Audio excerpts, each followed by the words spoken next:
Hey guys, welcome back to Monday Motivation here at Joyfully Present Motherhood Coaching. I am your coach, Samantha Ferguson, and today I am talking about something that is very near and dear to my heart because I love children.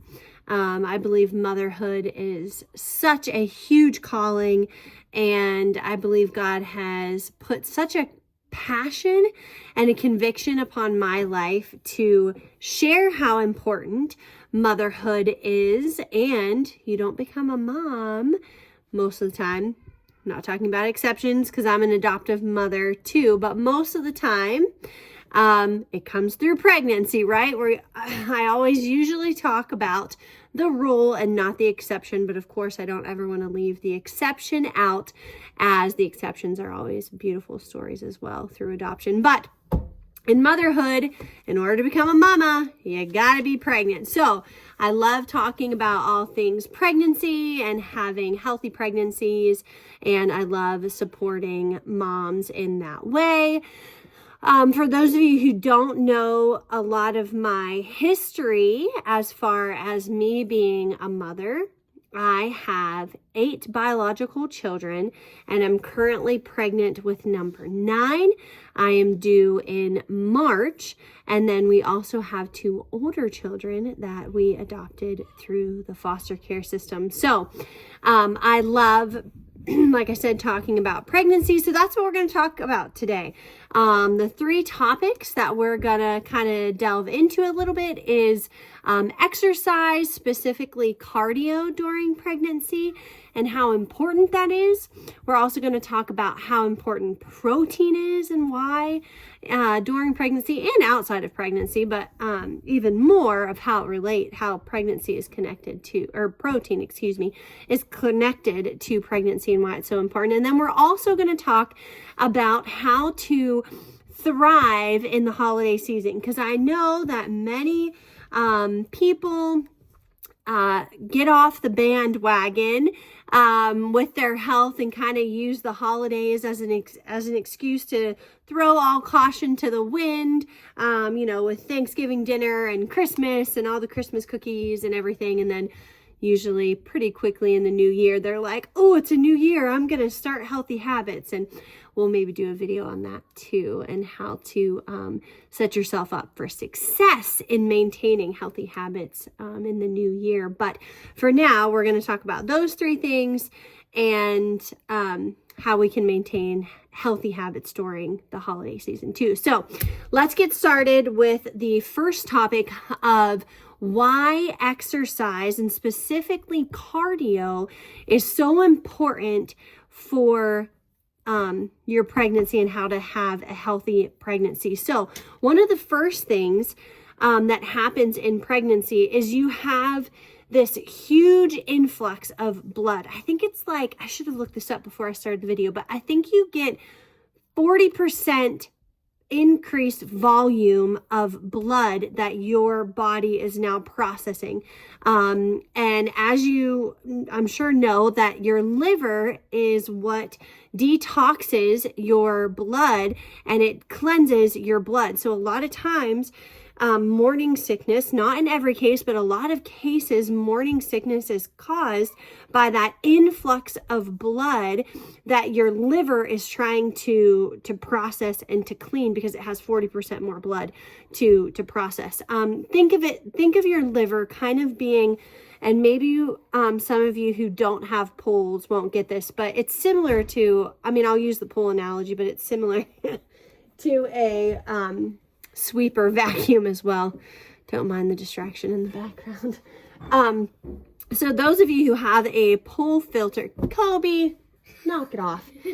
You have a filter, right, in your pool that cleans your water.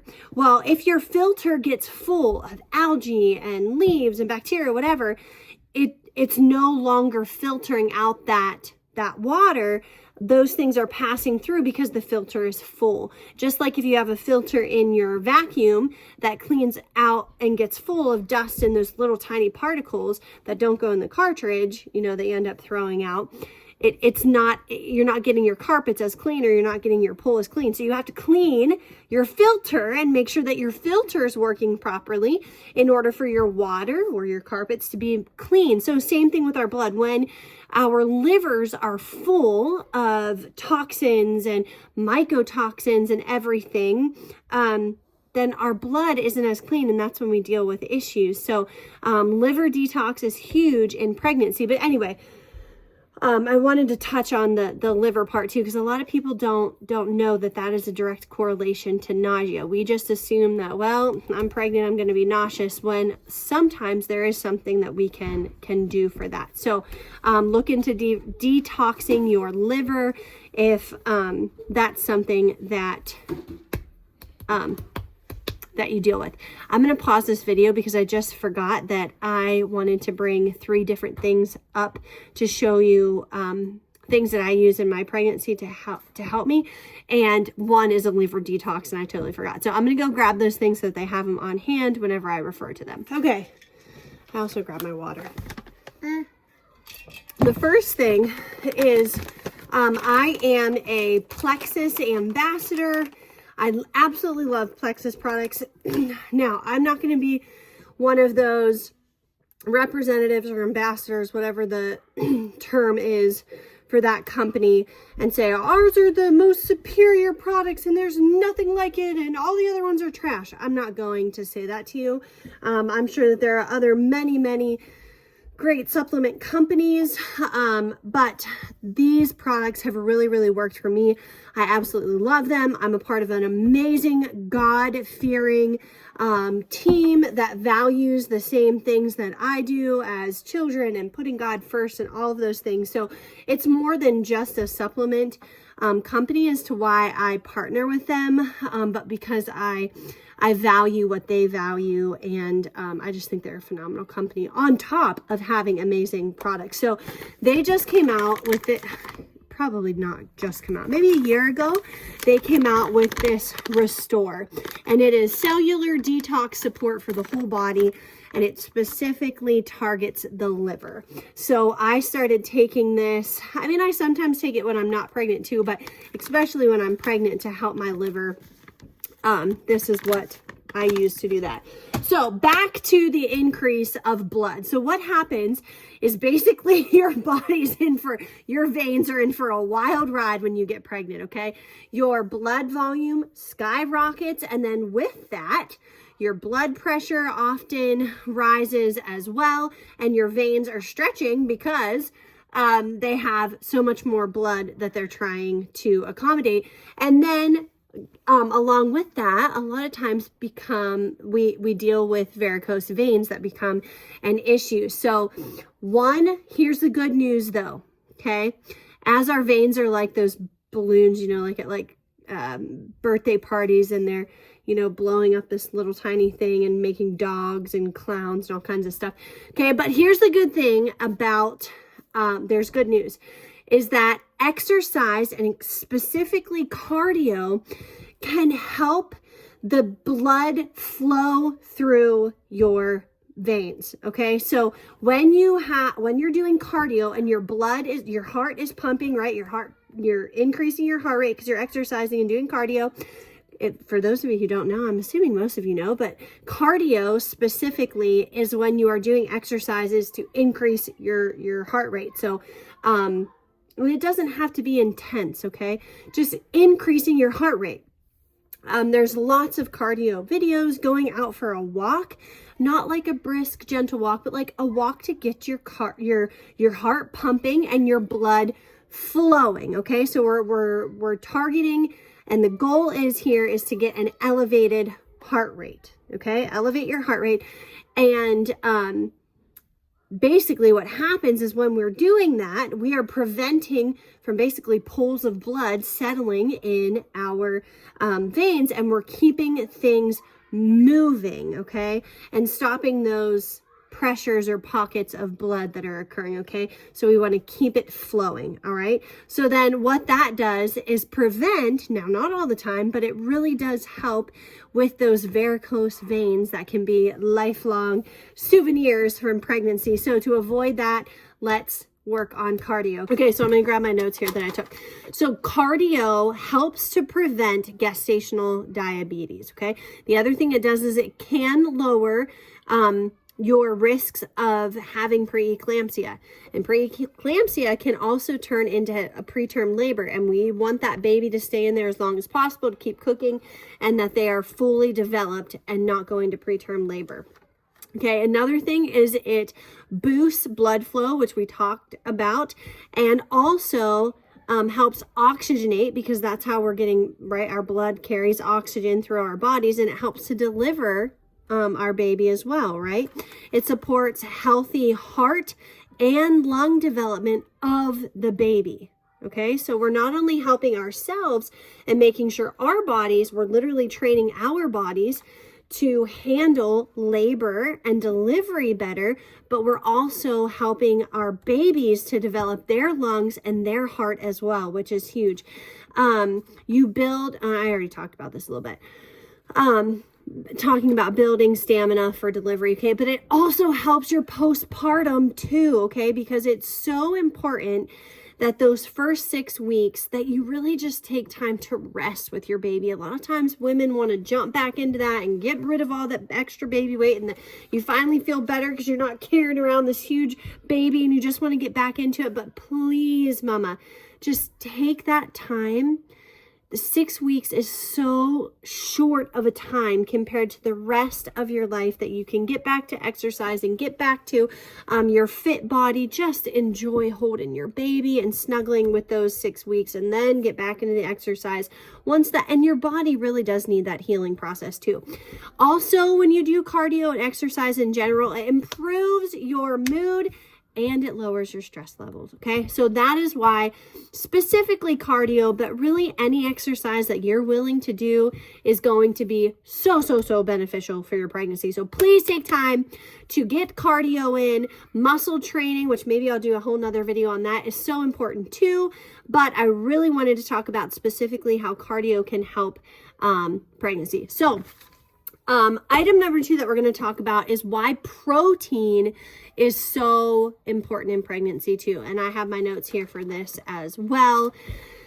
Just a couple things right off the bat is it supports baby's growth. Just like the cardio can help with its lungs development and heart development, when you have protein, it helps in support the baby's growth as well.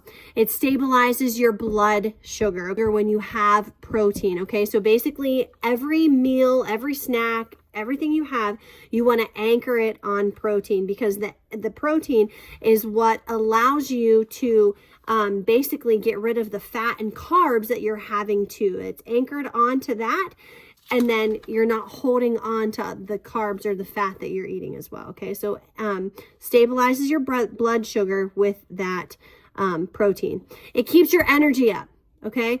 How many times do you eat a cinnamon roll, or I don't know, something really crappy, something really high fat, a Big Mac from McDonald's, and you just feel crappy afterwards, right? And you're like, I don't feel like doing this, and you don't have energy. When you anchor your meals on protein and focus on having high protein meals, it sustains your energy, okay? It also, back to that nausea, having every snack and everything anchored on protein, it's going to help reduce nausea for some women. Again, easier postpartum recovery, okay? And a couple ways that I can do this, because some people are like, okay, that's great. I know that protein's important, but I can't get it in, okay? So I'm going to share with you a couple ways that I do that. So one, get out of this thought that like breakfast foods are just breakfast and supper is just supper foods, okay?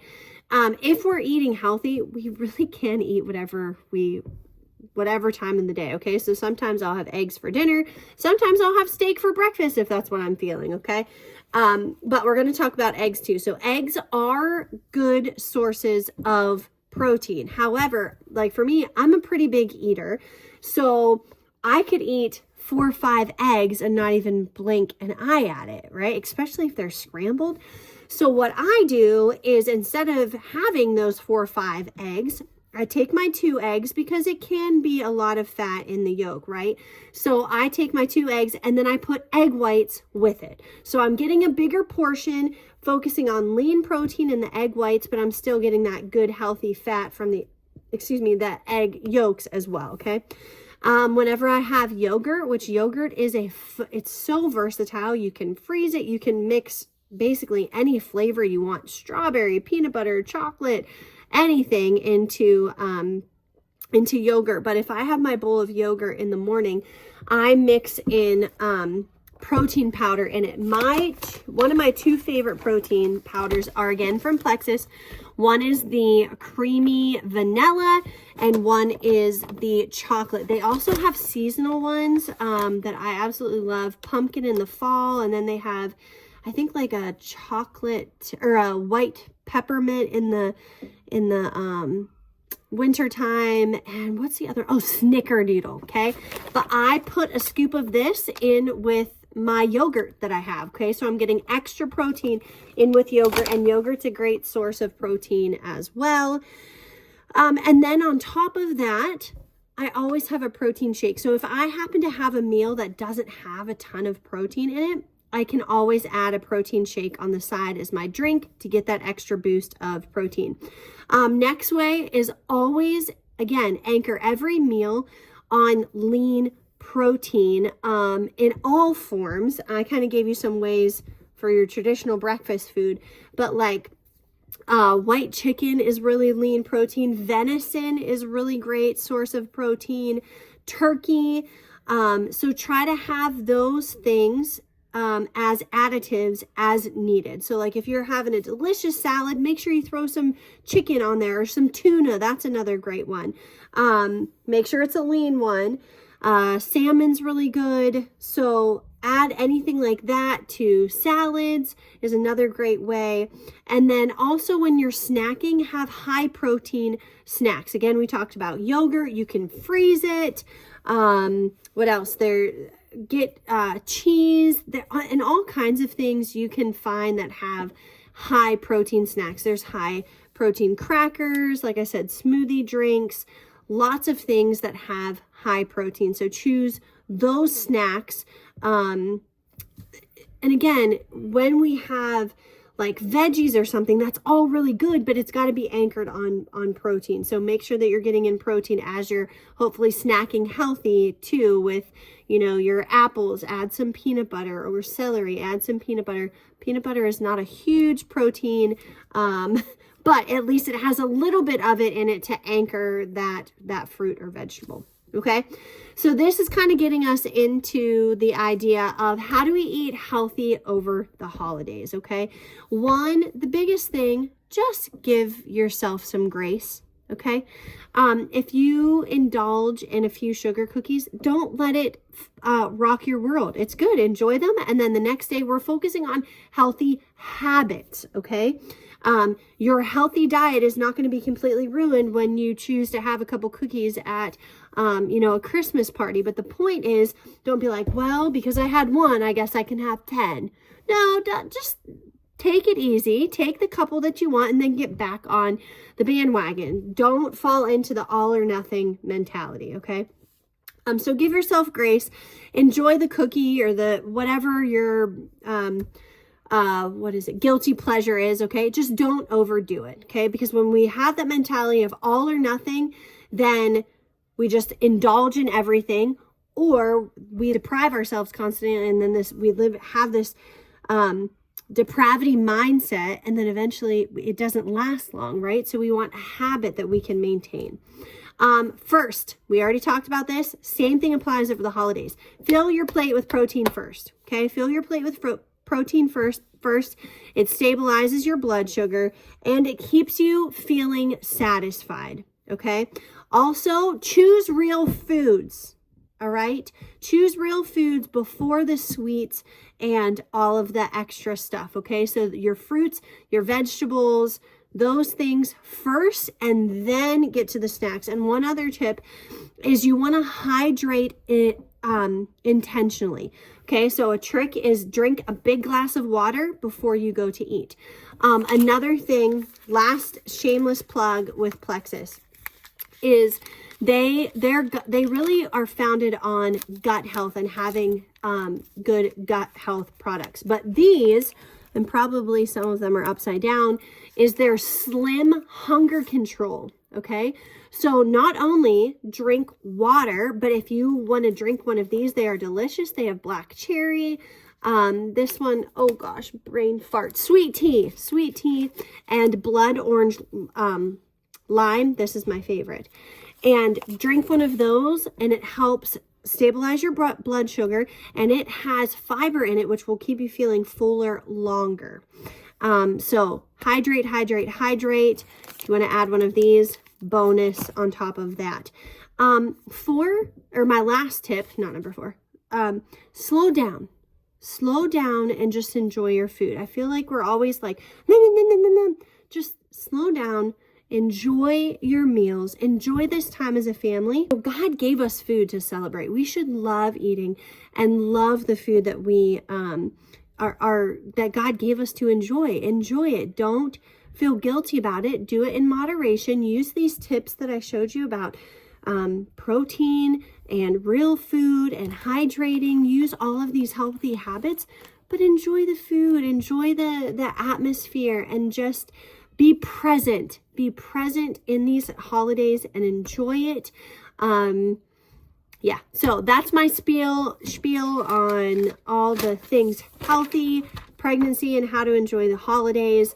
I hope that I didn't talk too fast, but there's a lot of information that I wanted to get through. So I pray that this blesses you, and we'll see you next time here on Monday Motivation at Joyfully Present Motherhood. Bye.